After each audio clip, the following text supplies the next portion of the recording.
What's going on, everybody? Welcome to the channel. Today we're going to be talking about Mortal Kombat 2. Now, in the case of Mortal Kombat 2, this movie had one job, and that is take everything ridiculous, violent, and fun about the first movie and crank it up until somebody gets uppercut through a ceiling. And somehow this sequel looked at the phrase too much and responded with a flawless victory. One of the biggest additions to this movie is Johnny Cage, played by Carl Urban, and in this version he's a washed up action star who gets pulled into the tournament and slowly becomes one of the Earthrealm's key fighters. The movie follows the Earthrealm's champions as they face one of their biggest threats yet, Shao Kahn and the armies of the Outworld. Earthrealm has already lost multiple tournaments, meaning one more defeat could allow Outworld to conquer Earth completely. Now, I have been really excited for this movie because I enjoy the 2021 movie for what it is. Is it a perfect movie? Absolutely not. There are a lot of issues with that movie, but the fun factor was there. So going into Mortal Kombat 2, I have been really excited, but at the same time, I have been really nervous because I did not want this to be a Five Nights at Freddy's 2, where that movie had a lot of potential and the second one just went to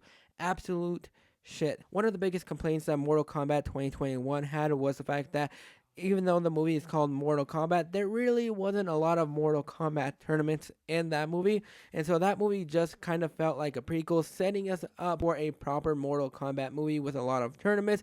And they wasted no time getting to those sequences because this is a 2-hour apology for that first film. From beginning to end, you get a lot of high-stakes action sequences that are fun to see on screen. Don't go into this movie expecting Shawshank Redemption. If you just want a movie where you have to turn your brain off to really enjoy it, then this movie is going to be for you. And if you were disappointed in that first film, then this movie is going to be one of the biggest surprises for you because it is a lot of fun. Now, I'm going into this movie as somebody that really isn't the biggest fan of the Mortal Kombat movies. I recently watched the first film for the very first time 5 years ago before the rebooted movie came out. Still haven't seen Abomination, so I'm still going to be getting myself on that one. The 2021 movie is my Mortal Kombat movie, and there were a lot of issues, especially when it came down to the writing and the villains. It all just felt really generic, but the action sequences actually didn't really lend that fun factor, especially with a lot of the characters. One of the standouts being Kano in that movie, and even though his role gets reduced in this film,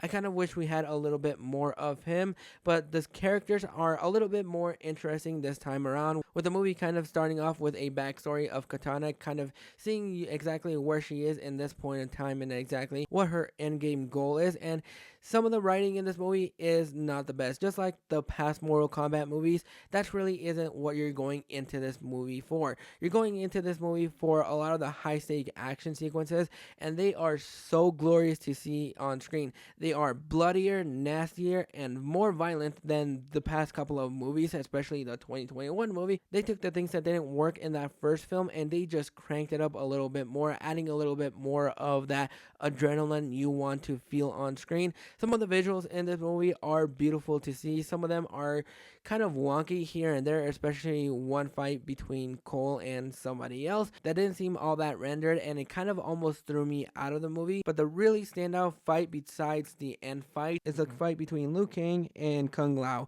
That sequence is just beautiful to see on screen, not just from a action standpoint, but from a visual standpoint. Just with the color palettes and the visuals, this movie does make it feel like you're actually watching the video game movie actually come to life, which is something that I didn't really get from the 1995 version and the 2021 movie. If you have been waiting for a Mortal Kombat movie with tournaments, this is going to be the movie for you because it has that in spades. The writing and the acting is not the best, but that's not what you're going into Mortal Kombat for. If that's something that you kind of want a little bit more of, you're probably going to come out disappointed. But for me, I thought there was a lot more fun factor in this movie than there were in the 2021 movie, which this movie does absolutely improve on. Not sure if we're going to be getting a Mortal Kombat 3, but if we did get a Mortal Kombat 3, I will going to be there. I would absolutely also love a standalone Kano movie because that is a professional shit talker, and every single time that he is on screen, I absolutely loved. One of the villains in the movie is Shao Kahn, and he does enough to move the plot forward. I think he is big, strong, and menacing that when he is on screen, he is a little bit more frightening, and there were times when I was scared, especially with our characters, because this time around, there are a lot of fatalities, and fatalities a gore. I loved everything that they improved on it in this movie, but one of the biggest standouts for me was Carl Urban's Johnny Cage. Wasn't really sure the route that they were going to be taking with this character, but I really enjoy a lot of what Carl Urban was able to do with bringing out his personality and just injecting a little bit more of that snarky humor. And he even gets some moments to shine. And I would have loved to see just a little bit more of him and his interactions with everybody, because when you first meet him, nobody really cares about him. There's only one actual fan that actually likes about him. This is kind of more of his redemption arc a little bit. He wants to have that belonging again, and when he gets tossed into the tournament, he's not sure exactly how he wants to go about it. He doesn't actually have a choice in the matter whether or not he gets to fight or if he doesn't.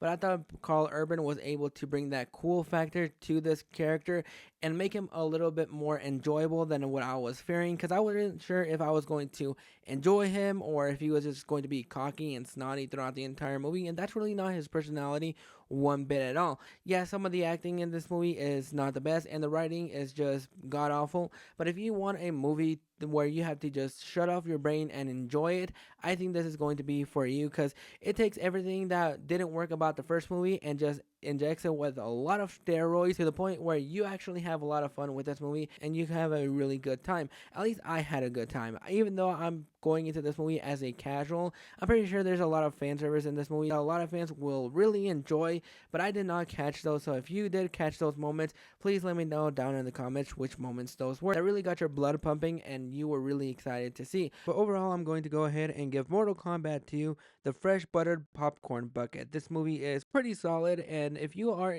just wanting a cozy night in, or if you want to grab some friends and check it out in theaters, because I do think the visuals are great to see on screen, then you cannot go wrong with Mortal Kombat 2, because I think you're going to have a lot of dumb fun with this movie. Just don't take it too seriously, and I think you're going to come out having a really good time. But those are my thoughts on Mortal Kombat 2. Let me know down in the comments what you guys think. Did you enjoy it? Did you not? Did you come out disappointed? Drop those thoughts in the comments below, and we'll catch you guys for the next video.